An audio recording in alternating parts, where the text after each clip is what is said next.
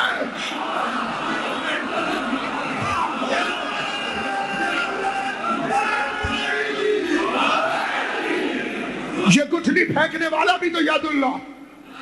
بڑے زخمی کافروں کے بچے لہو لہان اپنے اپنے گھروں میں آئے۔